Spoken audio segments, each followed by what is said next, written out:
क्या सच में super power होती है या ये सिर्फ इमेजिनेशन का हिस्सा है? क्या हमारी दुनिया में कोई ऐसे इंसान थे जिनके पास एक्स्ट्रा ऑर्डिनरी पावर थी? तो क्या सुपर पावर सच में होती है या नहीं?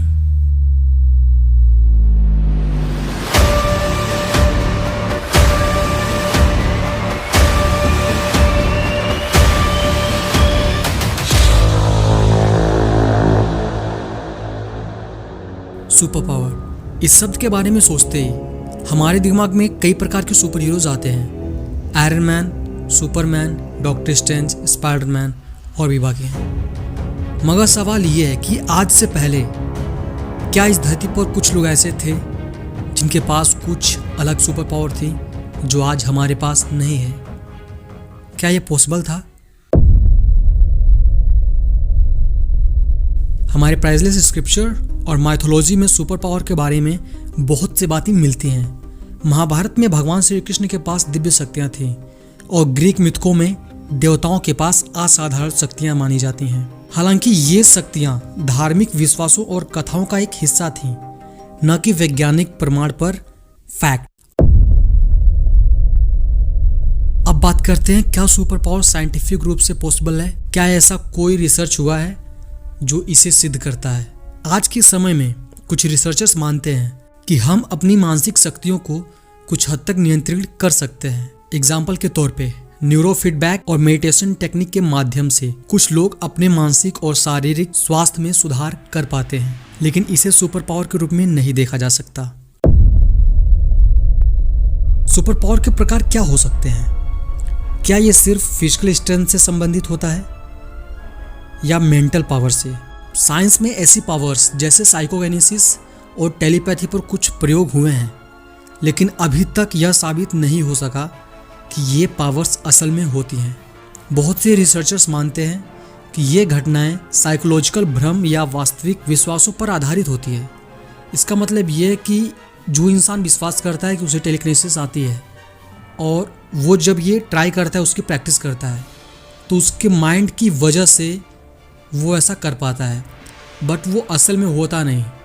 जैसे आपका दिमाग आपको दिखा सकता है कि वो पेंसिल हिल रही है केवल आपके नज़र में। अगर जो वही सेम चीज़ अगर जो आप किसी के साथ परफॉर्म कर रहे हैं और सामने वाले को पता नहीं कि आप क्या कर रहे हैं और उस टाइम अगर जो वो पेंसिल हिलती है, तो इसका मतलब ये है कि आपको एक्चुअल में आती है टेलीकिनेसिस। अगर जो केवल आप ही कर पा रहे हैं वो भी अपने सामने, तो ये आपके दिमाग का एक भ्रम हो सकता है। It's a psychological. अगर साइंटिफिक व्यू पॉइंट से देखा जाए तो हम किसी भी इंसान को सुपर पावर से जोड़ने से पहले साइंटिफिक एक्सप्लेनेशन जरूर देखेंगे। आज के समय में जीन एडिटिंग और नैनो टेक्नोलॉजी जैसे क्षेत्रों में शोध हो रहे हैं, लेकिन ये तकनीकें हमें सुपर पावर एबिलिटीज देने के बजाय केवल स्वास्थ्य और शारीरिक क्षमता में सुधार लाती हैं। इसका मतलब ये हुआ कि अगर जो आप ये सोच रहे हैं कि मैं अपने डीएनए में कुछ चेंजिंग करके अपने आप को एक सुपर पावर दे सकता हूँ, तो ऐसा होने में बहुत ज़्यादा रेयर चांस है, बहुत ज़्यादा रेयर, और प्रैक्टिकली ये अभी तक पॉसिबल नहीं हुआ है।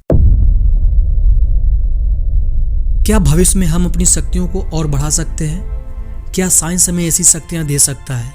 हालांकि आजकल एआई और जीन एडिटिंग के माध्यम से स्वास्थ्य और शारीरिक कार्यों में सुधार की उम्मीद है, लेकिन हमें यह समझना होगा कि यह शक्तियां किसी सुपर हीरो की शक्तियां के समान नहीं होगी, बल्कि टेक्नोलॉजिकल एडवांसमेंट के आधार पर होगी।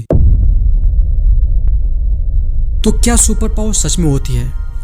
फिलहाल हमारे पास साइंटिफिकली प्रूफ नहीं है कि इस टाइप की चीज़ें भी एग्जिस्ट करती हैं, लेकिन ह्यूमन कैपेबिलिटी को बढ़ाने के लिए रिसर्च और डेवलपमेंट चालू है और फ्यूचर में हो सकता है कि हम अपने आप को और भी बेहतर बना पाएँ। लेकिन गाइस, इस वीडियो के सेकंड पार्ट में हम बात करेंगे स्यूडो साइंस के बारे में कि उस बेस पर सुपर पावर कैसे पा जा सकती है, क्योंकि ये सभी चीज़ें उसी के अंतर्गत आती हैं और इसी वजह से साइंस इसको परफेक्टली एक्सप्लेन नहीं कर सकता कि ये क्या है, क्यों है। लेकिन हम इस पर जल्द ही बात करने वाले हैं कुछ अलग तरीके से, कुछ अलग कॉन्सेप्ट के साथ।